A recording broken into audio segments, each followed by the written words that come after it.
Greetings and welcome back to yet another daily run, and today we are playing as Samson. Samson is actually a very interesting character just because he does have that unique ability of when he gets damaged, he does get increased damage himself.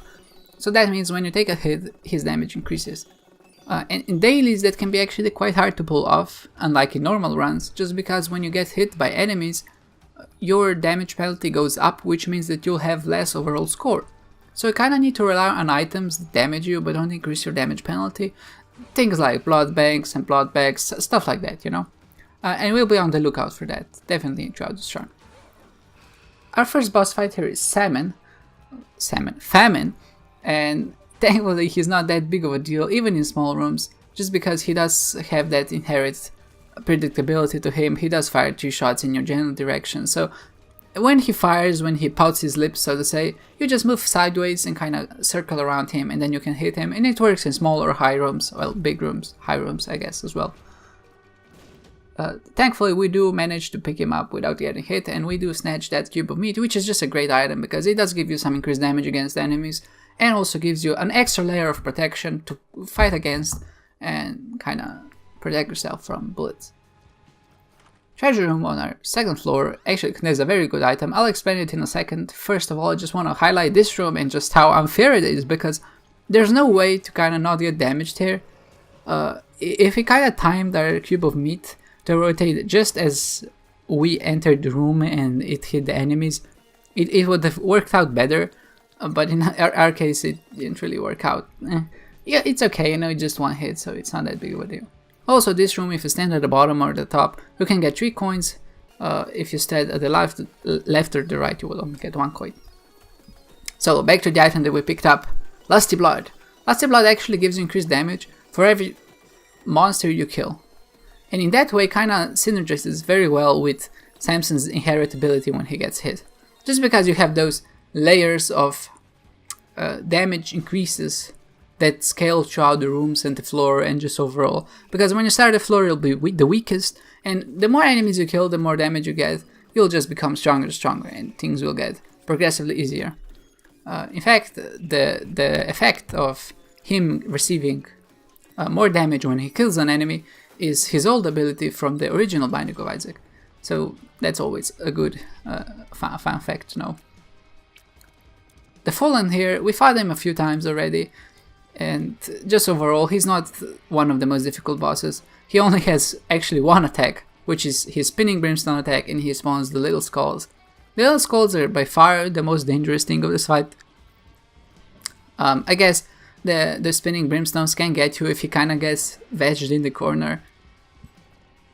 Then he can actually hit you, and the damage is unavoidable. But thankfully, you know, just overall, he's not that big of a deal. Because he, like I said, he only has 2 attacks, and any enemy that has only basically 2 attacks is doomed to be easy. I wanted to highlight Krampus here as well, because he's a kind of boss that can be quite annoying, and he does use his brimstone attack often here. You saw him just now, he just used one spinning brimstone in one direction, the other one in the other one, and he keeps firing these brimstones, and it's so annoying just because you do rely on kind of being next to him just so you can put out more damage, but at the same time you can't be, just because he will shoot that stupid brimstone attack and hit you, so... But if you kind of stay to the sides of him and just kind of, you know, watch where he's going, it can be dealt with, even when he's being a mini like he was right now. The overall this daily actually went not that well. Well, it went well, the daily was good and the run was good, but I wasn't playing very well. I got hit a lot of dumb damage that was completely avoidable, and this is just one of many mistakes I made. Remember we fought Krampus on this floor, and I just bought the Joker card, which teleports you to the Devil Deal, and I used it on the same floor for some reason. My money would have been so much better spent if I bought a key and went to the treasure room or something like that, but sadly I didn't, and that's kind of a little mistake that might have cost me you know, a few points, a score and stuff like that. Maybe we would have gotten a Devil Deal on this room, on this floor, if you use the Joker card, and maybe we would have gotten a great item. We now know, right? But you know, things like that happen, especially when you're like sleepy or something like that. You do tend to make mistakes here and there. Was one of the most satisfying Ragman fights. Ragman is never a boss you want to see in general, just because he's that tanky and he has those homing shots which hit you from out of nowhere. And when you have the opportunity to kind of use one attack and kill two of them at once, it's just a glorious sight to be seen, because he really can be very annoying, especially on first floors. Thankfully, this is like the 4th floor, and these double bosses actually, when you encounter double bosses, you'll actually encounter them from the floor before. So that means that if you're on Necropolis, which is the 5th or 6th floor, the bosses won't be as hard as if you were on Necropolis, but as if you were on the previous floors. So that means that you kind of have 2 easier bosses, so to say, instead of hard ones, instead of just one hard one.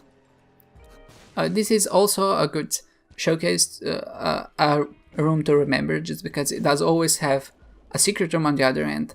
This room is kind of rare, doesn't encounter very often, but in this case it was very fruitful, just because it had both the shop, the second secret room, and the treasure room just next to each other, which is always great, you know. Lots of points, lots of good items, just kind of allows us to go out of control. One fact I didn't mention is that we picked up Brimstone, and Brimstone is just one of the best items you can actually hope for. It has a ton of fun synergies, it deals a lot of damage if you have some damage ups, and it just allows you to kind of crowd control enemies. It can hit multiple sections of enemies and more enemies, and it can go through walls. It's just one of the greatest things you can pick up. But even for some reason, it kind of turned out not that well in this run for some... I'm not really sure. It felt like we picked a lot of damage, but at the same time the Brimstone wasn't that impactful. I'll show you on the later stages, when you actually get to like the later floors, just how kind of not that underpowered it was for some reason in this run. And another double boss fight. Thankfully, just because those bosses are easier for the first floors and the second floors, it wasn't that big of a deal. With the Brimstone we just acquired, and thankfully things went smoothly from now on. In a way, it's kind of nice to get double boss fights when you have a penetrative shot, just because you can hit 2 of the bosses at once instead of just one, which kind of doubles your damage output in a way. If you had just one enemy, of course, your damage output wouldn't be double, you know. Makes sense. We are actually in kind of a hurry as well, just because we only have a minute and a half to get to boss rush, and we really do want to do boss rush in this scenario, just because we do have that Brimstone. We have the capability to finish boss rush in a very reasonable amount of time, and you know, it grants a lot of points. It's a boss rush is 5,000 points, and you can see that we have about 14,000 points here in 6 floors, and boss rush basically gives us 33% of that, which is just an amazing amount. This is one of the layouts in boss rush that you kind of have to take damage unless you have flight, or a way to kind of circumvent that. If there is ever going to be a way, I'm going to show and explain how we actually can get past those spikes without getting hit or getting damage penalty. But in this scenario it was unavoidable. I chose to take the piggy bank, which gives us coins whenever we get hit, and I just figured, because we have Fanny Pack, which gives us items when we get hit, or has a chance to give us item when we get hit, we can maybe abuse that on later flows when we can actually trade our hearts away for items. This room is just one of those rooms that sometimes work for me and sometimes don't. I want to slow it down just to show you kind of what order to hit the spikes in, or the buttons. Sometimes, like I said, sometimes it works very well and sometimes it doesn't work at all. I'm not really sure, maybe it's like from the direction you come in, or maybe it's dependent on your speed or something else entirely. But this time we did manage to get kind of lucky and not get hit. Overall, Womb 1 wasn't a very fruitful floor. It was just very standard, run-of-the-mill, just kind of, you know, trying to explore. At the same time, we are trying to catch Hush, which means we have to get to Mom's Heart in 30 minutes. And we did pick up the Emperor card, which teleports us to the boss room. And that's always a good thing, just because we don't have to search our way through long floors and try to find the boss. we kind of use it here. I just go in a random direction until I hit a dead end, and then I use the Emperor card to just go to boss directly, because well, my logic behind it is, right, if I just go in a random direction, try to hit a dead end first, I'll explore a few more rooms than if I didn't go in that direction, just because chances are with a minute left I'm not going to backtrack, and it's a better usage of my time to explore a bit of rooms first and then actually teleport to boss. And if I finish the boss fast, if I have some time remaining, I can still go back, you know, kill a few enemies and visit a few rooms. Like in this scenario, right? Because we have like about a minute left, we can visit a few rooms here. I don't manage to get hit, which makes everything not worth it, but you know, sometimes that's gonna happen, especially when you're facing some enemies that are inherently random.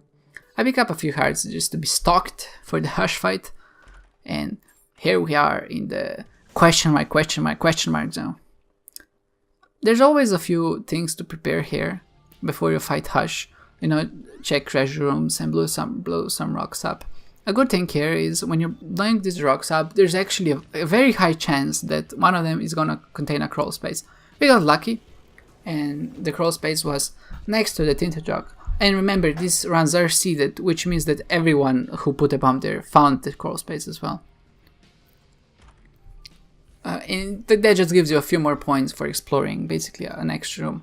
We have another tinted rock here. We're kind of hoping for something like small rock, which will increase our damage. We just get a few spirit hearts, which is not bad at all, because we do kind of plan or expect to get hit on Hush.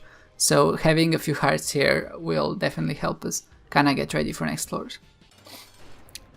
This fight is going to be sped up a little, but not as much as the usual floors, just because I do want to talk about the strategy for kind of beating him. I know a lot of people have issues dodging his attacks, and frankly, actually, most of his attacks are very perfectly dodgeable, especially the continuum shots. I know a lot of people have issues with continuum shots, but in our scenario, we actually deal with those quite well. I'll explain how. It's funny because you can see some artifacts, because there are so many bullets on the screen. The video compression actually kind of fails to store all that information, and you can see some artifacts here and there. I'm sorry for that. That's just because I record in a relatively low bitrate, I guess. Well, it's low for this particular fight, but just in general, I feel 8000 is enough for Isaac. Technical talk aside, you can see me here. It's a very good idea to have some form of penetration, just because he does spawn a lot of enemies, and Brimstone is perfect for that. It does allow you to hit him and the little minions at the same time, which is just a great thing. Another great thing here is that Brimstone has unlimited range, which just allows you to hit enemies across the room and the floor. One thing that I would like to point out here is when he spawns those tornadoes, these tornadoes, and you kind of try to avoid them, it's a very good idea to stay to the side opposite of him and run in circles, because that way he won't reach you with his shots, but at the same time you can still reliably dodge the tornadoes if you're fast enough. Sadly, I wasn't fast enough and I wasn't able to dodge them. When you have fires continuum shots, a good strategy is to kind of find the lane where they're not coming and just stand there. It's not worth it to move around and kind of dodge. There are a few ways to find those so-called lanes, but a general idea is if he's on the top of the screen and he's shooting to the left, for example, you'll find a lane near the bottom of the screen, because, and opposite, right? If he's at the bottom of the screen and he shoots, you probably find a lane on the top of the screen. There are a few more strategies like this, and if I want to go in detail, or if someone is interested, I can make a very separate detailed topic on just how to avoid those shots. But just in general, if you find a spot where you're safe against those continuum shots, just stand there, because he won't hit you until he changes attacks or patterns or something like that. This is another daily to the dark room, and it's a well-congested change of pace, just because in regular runs you tend to go to the chest because you get more items. Dark room is harder, there's no question about that. First of all, you don't get the 4 items you get in the chest, and second of all, the overall rooms are much harder to navigate and have a lot more tricky bosses and enemy positions. In later stages, the regular enemies become bosses from the previous floors, which is kind of funny because it gives you that illusion of strength, just because something that you struggled on the run is now suddenly so easy because, of course, you have more items and you're stronger. It works in that sense, but at the same time, some of these bosses are still very annoying and hard to deal with.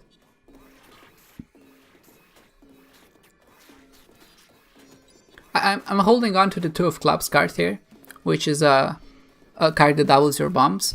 And I made a mistake, well, a smallish mistake. When you place a bomb down, you generally don't want to place bombs down until the end. So that means that we kind of want to explore every single room to get as many bomb drops as possible and then duplicate them. Because if I use a bomb now to find a secret room, I'm just wasting a bomb because I can't duplicate that bomb that I used. So if you have a Two of Clubs card on the latest floor or the last floor, you just wanna kind of just save it until you visit every room to get as many bombs as possible and then pop it and then search for secret rooms, right? Not search for secret rooms first and then pop the Two of Clubs, but do it in the other order. I'm here, this is what I wanted to show you. Just we got a few damage ups, some very good damage ups, almost every damage up from the chest, from the golden chest pool, and still we're not dealing that much damage at all. I feel like we have to hit him a lot more times. There are runs where I feel you don't pick up any damage up and you're still strong, and in this scenario it's just, even though I feel we're very strong with Brimstone and all those damages and tears ups and stuff like that, and we're still not dealing that much damage.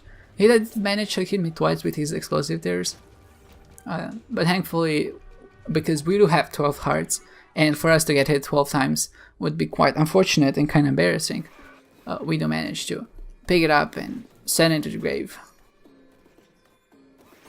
This kind of concludes the round for today. It's just some more scouring and searching for the remainder. This is my advice coming into play. I'm just kind of picking up bombs.